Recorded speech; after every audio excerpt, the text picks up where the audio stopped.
애틀랜타 라디오 코리아 7월 5일 수요일 오늘의 한 뉴스입니다. 미국은 올해 독립기념일에도 총기 난사 사건이 잇따라 최소 10명이 숨졌습니다. 독립기념일은 7월 4일 밤 8시 반쯤 필라델피아 킹세신 거리에서 총성이 잇따랐습니다. 발견된 탄피만 50여 개, 한 괴한이 무차별적으로 총을 난사했습니다. 성인 남자 5명이 숨지고 2살과 13살 어린이가 다쳤습니다. 경찰은 총을 쏘며 도망가는 40세 용의자를 추격 끝에 체포했습니다. 전날 밤 늦게 텍사스주 포트워스 코모 지역에서도 총격 사건이 발생해 최소 3명이 사망하고 8명이 부상했습니다. 피해자들은 주차장에서 총을 맞고 쓰러졌습니다. 이 사건 현장에는 이들 외에도 많은 군중들이 있었는데요. 앞서 지난 2일 새벽에는 볼티모어의 지역 축제에서 괴한이 총을 난사해 2명이 숨지고 28명이 다치기도 했습니다. 이들 총기 난사 사건은 모두 축제 때 발생했다는 것 말고는 뚜렷한 동기가 드러난 게 없습니다. 백악관에서 정체불명의 백색 가루가 발견돼 직원들이 긴급 대피하는 등 소동이 벌어졌던 것으로 파악됐습니다. 지난 2일 저녁 백악관에서 경호국 직원이 순찰을 돌다 백색 가루를 발견해 신고했고 소방관이 출동해 성분 분석이 이루어졌다고 미 언론들이 보도했습니다. 초동 검사 결과 가루의 정체는 코카인으로 확인돼 백악관에 반입된 경위 등에 대한 경호국 차원의 조사가 진행 중인 것으로 전해졌습니다. 조 바이든 대통령은 소동이 벌어질 당시 독립기념일 휴일을 보내기 위해 캠프 데이비드에 머물고 있었습니다.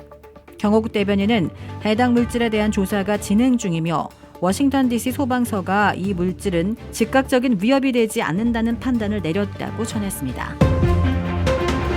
위스콘신주에서 운행 중이던 롤러코스터가 공중에서 멈추는 바람에 거꾸로 매달린 승객들이 3시간을 버티다 구조되는 일이 벌어졌습니다. 지난 2일 위스콘신주 포레스트 카운티에서 열린 포레스트 카운티 페스티벌에서 롤러코스터가 운행 도중 공중에서 멈춰서는 사고가 발생했습니다. 승객들은 커다랗게 원을 그리며 달리던 롤러코스터의 꼭대기 부근에 거꾸로 매달린 채 3시간이 넘게 구조를 기다려야만 했습니다. 당시 롤러코스터에 타고 있던 승객은 8명으로 이 중 7명이 어린이였습니다. 구조에 나섰던 구조대원은 아이들이 다리를 떨며 땀을 흘리고 있었다고 전했습니다. 앞서 노스캐롤라이나주에서는 한 놀이공원의 롤러코스터 제지대 기둥이 금이 가 있는 모습을 이용객이 발견해 운영이 중단되는 일도 있었습니다. 플로리다주 패넨들 나바르 해변에 상어가 나타나 해수욕을 즐기던 피서객들을 긴장시켰습니다. 한 해수욕객이 휴대전화로 찍은 화면에는 지느러미와 몸체 윤곽을 선명하게 물 위로 드러낸 상어가 해수욕객들 사이를 유유히 오가고 있습니다. 상어 출현을 외치는 경고 알림에 일부 해수욕객들은 급히 물 밖으로 피신했으나 상당수 사람들은 아랑곳 않고 여전히 물놀이를 즐기고 있었습니다. 이 상어 추적 웹사이트에 따르면 미국에서는 지난 6월 초 이래 16건의 상어 공격이 보고됐으며 이 가운데 9건은 플로리다에서 발생했고 치명적인 사고는 없었습니다.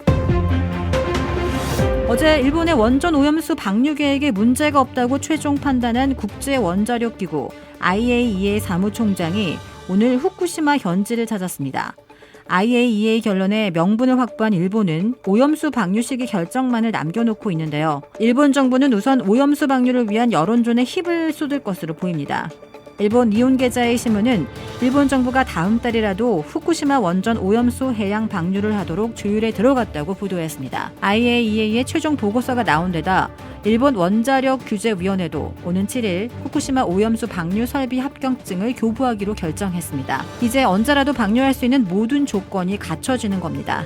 다만 일본 정부 대변인 마스노 히로카즈 관방장관은 8월 방류 가능성과 관련해 구체적인 방류 시기는 안정성 확보와 소문 피해 대책 등 전체 상황을 판단하겠다고 말했습니다. 일본 정부는 우선 국내외 여론전에 당분간 주력할 것으로 보입니다.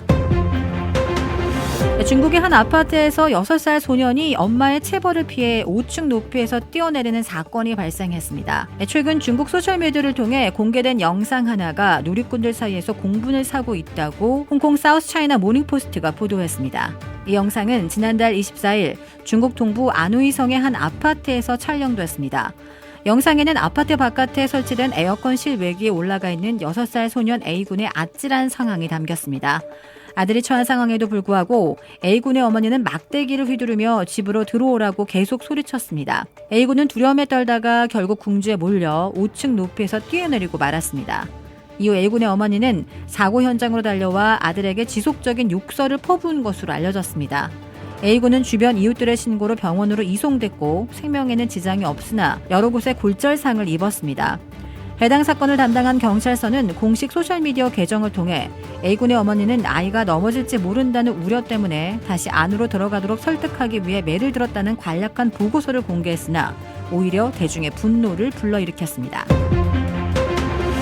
코로나19 팬데믹이 끝난 이후 첫 여름 휴가철을 맞아 유럽의 전 세계적 관광객이 몰리면서 주요 여행지가 몸살을 앓고 있습니다. 이탈리아 시장조사기관 데모스코피카에 따르면 올해 6월에서 9월 이탈리아를 찾는 관광객 수는 코로나19 이전인 2019년 동기 대비 3.7%가 많고 10년 전과 비교하면 30%가 늘어날 것으로 예측됩니다. 이와 관련해 코로나19로 여행이 어려웠던 2020년부터 지난해까지 잃어버린 시간을 보상받고 싶어하는 관광객들의 보복 관광 심리 때문인 것으로 분석됐습니다. 한편 관광객이 너무 많아 현지인의 삶을 침범하는 이른바 오버투어리즘의 부작용이 발생하자 유명 관광지들은 이를 극복하기 위한 대책을 내놓고 있습니다.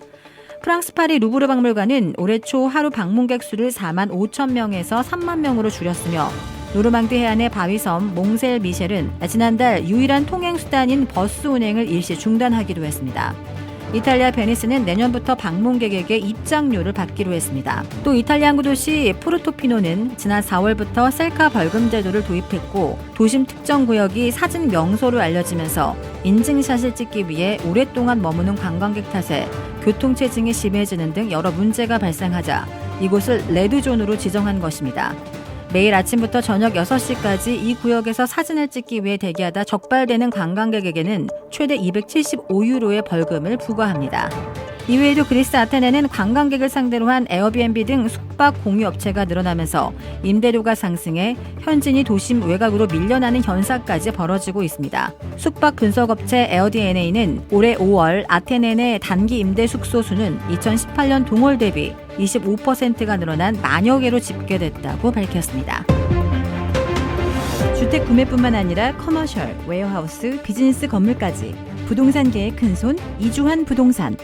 크레딧 카드 빚 최대 80%까지 탕감. 크레딧은 지켜드리고 빚은 줄여드리는 O3 컨설팅이 오늘의 한 뉴스를 후원합니다. 이상 애틀랜타 라디오 코리아 7월 5일 수요일 오늘의 한 뉴스의 고지선이었습니다.